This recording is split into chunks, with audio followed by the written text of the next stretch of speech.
ವೀಕ್ಷಕರೇ ನಮಸ್ಕಾರ.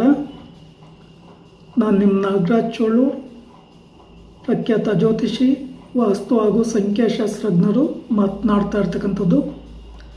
ವೀಕ್ಷಕರೇ, ಇವತ್ತಿನ ಸಂಚಿಕೆಯಲ್ಲಿ ಕುಂಭರಾಶಿಯವರ ಆಗಸ್ಟ್ ತಿಂಗಳ ಗೋಚಾರ ಫಲಾಫಲಗಳು ಮತ್ತು ಪರಿಹಾರಗಳ ಬಗ್ಗೆ ತಿಳಿಸ್ಕೊಡ್ತಾ ಇದ್ದೇನೆ.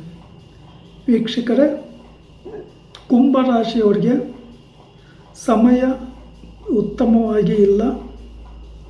ಸರ್ಪದೋಷದ ಪ್ರಭಾವದಿಂದ ಎಲ್ಲ ಏರುಪೇರು, ಕಿರಿಕಿರಿ, ಏನೇ ಮಾಡಲಿಕ್ಕೂ ಕೈ ಎತ್ತೋದಿಲ್ಲ. ಯಾರನ್ನು ನಂಬಿದರೂ ಪಾಸಿಟಿವ್ ರಿಸಲ್ಟ್ ಬರೋದಿಲ್ಲ. ಆ ಸಮಸ್ಯೆ ಕ್ರಿಯೇಟ್ ಆಗ್ತಾ ಇದೆ. ಆಸೆ ದೊಡ್ಡದಾಗಿದೆ, ಫಲ 0 ಆಗಿದೆ. ಈ ಸರ್ಪದೋಷದ ಪ್ರಭಾವದಿಂದ ಆರೋಪಗಳು ಬರ್ತಾ ಇದೆ, ಆರೋಗ್ಯದಲ್ಲಿ ಏರ್ಪೇರು ಆಗ್ತಾ ಇದೆ, ಹಣಕಾಸಿನ ಸಮಸ್ಯೆಯೂ ಸಹ ಬರ್ತಾ ಇದೆ. ಆ ಕಾರಣದಿಂದ ಈ ರಾಶಿಯವರು ತಪ್ಪದೆ ಶ್ರೀ ಕ್ಷೇತ್ರ ಕುಕ್ಕೆ ಸುಬ್ರಹ್ಮಣ್ಯದಲ್ಲಿ ಸರ್ಪ ಸಂಸ್ಕಾರ ಶಾಂತಿ ಹೋಮ, ಆಶ್ಲೇಷ ಬಲಿ, ನಾಗ ಪ್ರತಿಷ್ಠೆಯನ್ನು ಮಾಡಿಸೋದು ಉತ್ತಮ. ಅಥವಾ ನಿಮ್ಮ ಹತ್ತಿರದ ಸುಬ್ರಹ್ಮಣ್ಯ ದೇವಸ್ಥಾನದಲ್ಲಿ ಅಥವಾ ನಾಗನ ಸಾನ್ನಿಧ್ಯದಲ್ಲಿ ಮಂಗಳವಾರ, ಪಂಚಮಿ, ಷಷ್ಠಿ ತಿಥಿ ಇರ್ತಕ್ಕಂಥ ದಿನ, ಆಶ್ಲೇಷ ನಕ್ಷತ್ರ ಇರ್ತಕ್ಕಂಥ ದಿನ, ಅಮಾವಾಸ್ಯೆ, ಪೌರ್ಣಮಿಗಳಂದು ಶ್ರದ್ಧಾ ಭಕ್ತಿಯಿಂದ ಪೂಜೆ ಕೊಡ್ತಕ್ಕಂಥದ್ದು. ನಾಗದೇವರ ಸಾನ್ನಿಧ್ಯದಲ್ಲಿ ನಾಗರ ವಿಗ್ರಹವನ್ನು ತೊಳೆದು ಸ್ವಚ್ಛ ಮಾಡಿ ಪೂಜಾ ಸಾಮಗ್ರಿಗಳನ್ನು ಸಮರ್ಪಣೆ ಮಾಡಿ ಶ್ರದ್ಧಾ ಭಕ್ತಿಯಿಂದ ಪೂಜೆ ಕೊಡೋದು ಬಹಳ ಉತ್ತಮ. ಈ ಟೈಮು ನೀವು ಯಾರನ್ನೇ ನಂಬಿ ಹಣ ಕೊಟ್ಟರೂ ಸಮಸ್ಯೆ ಆಗುತ್ತೆ. ಬೇರೆಯವ್ರ ಹತ್ರ ಹಣ ತೆಗೆದುಕೊಂಡ್ರೂ ಸಮಸ್ಯೆ ಆಗೋ ಸಾಧ್ಯತೆಗಳು ಹೆಚ್ಚಾಗಿ ಇರೋದ್ರಿಂದ ತುಂಬ ಹೆಚ್ಚಿನ ಜಾಗರೂಕತೆಯನ್ನು ವಹಿಸಿ. ಇನ್ನು ನಿಮ್ಮ ರಾಶಿಗೆ ಸಾಡೆ ಸಾತಿಯ ಶನಿಯ ಪ್ರಭಾವ ನಡೀತಾ ಇರೋದ್ರಿಂದ ತುಂಬ ಟೆನ್ಷನ್ನು ಕ್ರಿಯೇಟ್ ಆಗುತ್ತೆ. ಆರೋಗ್ಯದಲ್ಲೂ ಚೇತರಿಕೆ ಇರೋದಿಲ್ಲ.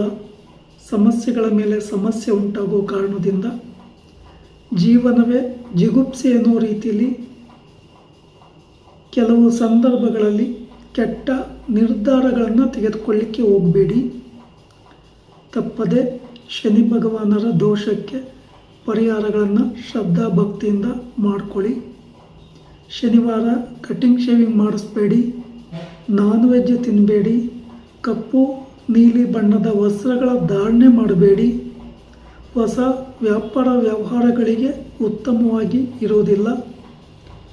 ಶನಿ ಭಗವಾನರ ದೇವಸ್ಥಾನಕ್ಕೆ ಬನ್ನಿ ಪತ್ರೆ, ಬಿಲ್ವ ಪತ್ರೆ, ಎಳ್ಳೆಣ್ಣೆ, ಎಳುಬತ್ತಿ ಇತ್ಯಾದಿ ಪೂಜಾ ಸಾಮಗ್ರಿಗಳೊಂದಿಗೆ ದೇವಸ್ಥಾನಕ್ಕೆ ಹೋಗಿ ದೇವಸ್ಥಾನಕ್ಕೆ 8 ಸುತ್ತು ಕೈ ಮುಗಿದುಕೊಂಡು ಪ್ರದಕ್ಷಿಣೆಯನ್ನು ಹಾಕಿ ಈ ಸಂದರ್ಭದಲ್ಲಿ ಓಂ ಶಂ ಶನೀಶ್ವರಾಯ ನಮಃ ಈ ಮಂತ್ರವನ್ನು ಜಪಿಸಿ, ಅನಂತರ ದೇವಸ್ಥಾನದ ಎದುರಲ್ಲಿರ್ತಕ್ಕಂಥ ಕುಂಡದಲ್ಲಿ ಎಳುಬತ್ತಿಯ ದೀಪವನ್ನು ಹಚ್ಚಿ ದೇವಸ್ಥಾನದ ಒಳಗಡೆ ಪೂಜಾ ಸಾಮಗ್ರಿಗಳನ್ನು ಸಮರ್ಪಣೆ ಮಾಡಿ ಬಿಲ್ವಪತ್ರೆ, ಬನ್ನಿ ಪತ್ರೆ, ಇತರೆ ಎಳ್ಳೆಣ್ಣೆ ಎಲ್ಲ ದೇವಸ್ಥಾನದಲ್ಲಿ ಅರ್ಚಕರಿಗೆ ಕೊಟ್ಟು ಪೂಜೆ ಮಾಡಿಸಿ, ಅಲ್ಲಿಯೇ ನವಗ್ರಹಗಳ ಸಾನ್ನಿಧ್ಯ ಇದ್ದರೆ 9 ಸುತ್ತು ಶ್ರದ್ಧಾ ಭಕ್ತಿಯಿಂದ ಪ್ರದಕ್ಷಿಣೆ ಹಾಕಿ ಈ ಸಂದರ್ಭದಲ್ಲಿ ಓಂ ನಮಃ ಸೂರ್ಯಾಯ ಸೋಮಾಯ ಮಂಗಳಾಯ ಬುಧಾಯ ಚ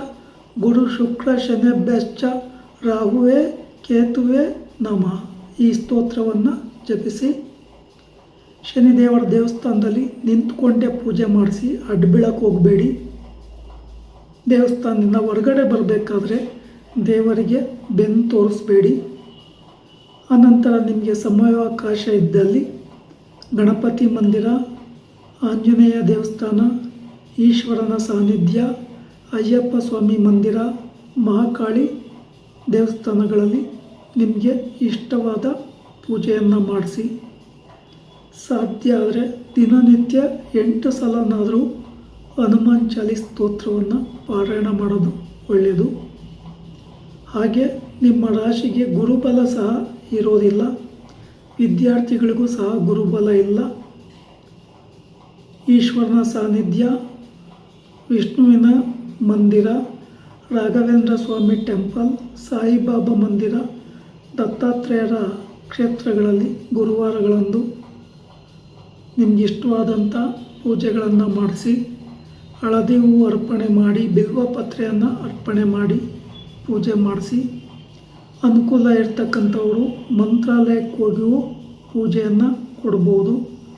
ಅಲ್ಲಿ ಮಂತ್ರಾಕ್ಷತೆ ಪ್ರಸಾದವನ್ನು ಸ್ವೀಕರಿಸಿದ ಮೇಲೆ ಯಾವಾಗಲೂ ಒಂದು ಹೊತ್ತು ಅಕ್ಕಿ ಕಾಳು ನಿಮ್ಮ ಪರ್ಸಲ್ಲಿ ಅಥವಾ ನಿಮ್ಮ ಜೊತೆ ಪಾಕೆಟಲ್ಲಿ ಇರುವಂತೆ ನೋಡ್ಕೊಳ್ಳಿ. ಹಾಗೆ ಎಲ್ಲ ವಿಚಾರಗಳಲ್ಲೂ ವ್ಯವಹಾರಗಳಲ್ಲೂ ಹೆಚ್ಚಿನ ಜಾಗರೂಕತೆಯನ್ನು ವಹಿಸಿ, ವಿದ್ಯಾರ್ಥಿಗಳು ಗಣಪತಿ ದೇವರನ್ನು ಆರಾಧನೆ ಮಾಡಿ, ಬಿಲ್ವಪತ್ರೆ, ಗರಿಕೆ ಪತ್ರೆ ಅರ್ಪಣೆ ಮಾಡಿ ಪೂಜೆ ಮಾಡೋದು, ಪ್ರಾರ್ಥನೆ ಮಾಡ್ಕೊಂಬೋದು ಒಳ್ಳೆಯದು. ಓಂ ಗಂ ಗಣಪತಿಯೇ ನಮಃ ಈ ಮಂತ್ರವನ್ನು ಜಪಿಸಿ ಸರಸ್ವತಿ ದೇವಿಯನ್ನು ಸಹ ಪೂಜೆ ಮಾಡಬಹುದು. ವೀಕ್ಷಕರೇ, ಈ ವಿಡಿಯೋ ಇಷ್ಟ ಆಯಿತು ಅಂದರೆ ಲೈಕ್ ಮಾಡಿ, ಶೇರ್ ಮಾಡಿ, ಫಾಲೋ ಮಾಡಿ, ಆಲ್ ಐಕಾನ್ ಒತ್ತಿ, ಬೆಲ್ ಐಕಾನ್ ಒತ್ತಿ. ನಮಸ್ಕಾರ.